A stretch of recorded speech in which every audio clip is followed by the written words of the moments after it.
बिस्मिल्लाहिर्रहमानिर्रहीम। Question number 3।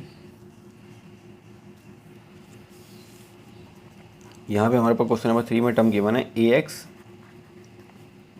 Minus 5a positive 4x minus 20। अब यहाँ पे 4 टर्म्स आ रही हैं।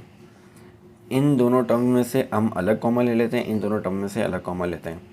तो इन दोनों टर्म में से मेरे पास कॉमन आ रहा है a, तो इन दोनों टर्म में से a कॉमन ले लेता हूँ, बाकी आ जाएगा x माइनस 5। इन दोनों टर्म में से 4 कॉमन ले लेता हूँ, बाकी आ जाएगा x माइनस 5। अच्छा, अब पता किस तरीके से चलेगा कि आपने क्या अप्लाई करना है।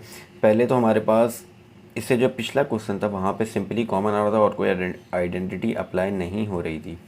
अब यहाँ पे 4 टर्म्स आ रही हैं।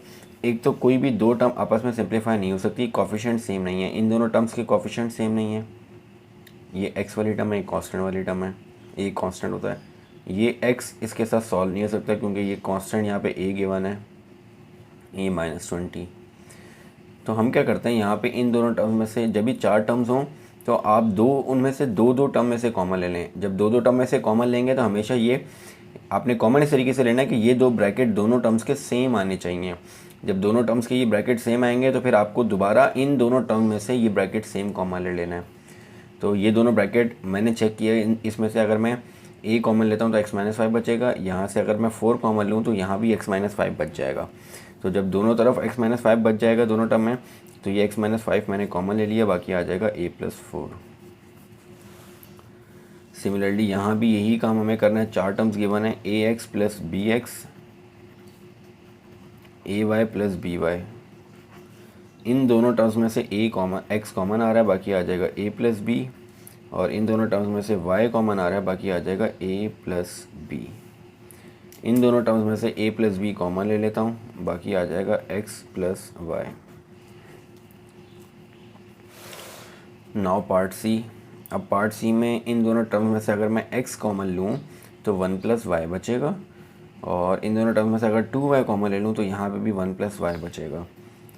तो x plus x y plus 2y plus 2y square. तो इन दोनों टर्म्स में से मैं कॉमन ले लेता हूँ x, तो बाकी आ जाएगा 1 प्लस y। और इन दोनों टर्म्स में से मैं कॉमन ले लेता हूँ 2y, तो यहाँ पे आ जाएगा 1 प्लस y। तो ये आ जाएगा 1 plus y x plus 2y। Part D. X square minus 3x plus 2xy minus 6y। अब इन दोनों टर्म्स में से हमें कॉमन लेना है, तो इन दोनों टर्म्स में से कॉमन लूँगा तो यहाँ से आ जाएगा x माइनस 3 बच जाएगा। और इन दोनों टर्म्स में से कॉमन आ रहा है पॉजिटिव 2y। यहाँ से 2y कॉमन जाएगा तो बाकी बचेगा x माइनस, यहाँ से 6 में से 2 कॉमन चला गया, बाकी रह गया 3, y भी कॉमन चला गया तो x माइनस 3। तो ये ब्रैकेट दोनों में सेम आ रहा है, तो यहाँ से ये ब्रैकेट x माइनस 3 कॉमन ले लेते हैं। यहाँ से x माइनस 3 कॉमन जाएगा, बाकी बचेगा x, और यहाँ से positive 2y। So this is the question number 3. Inshallah in the next video we will start the next question. Assalamu alaikum.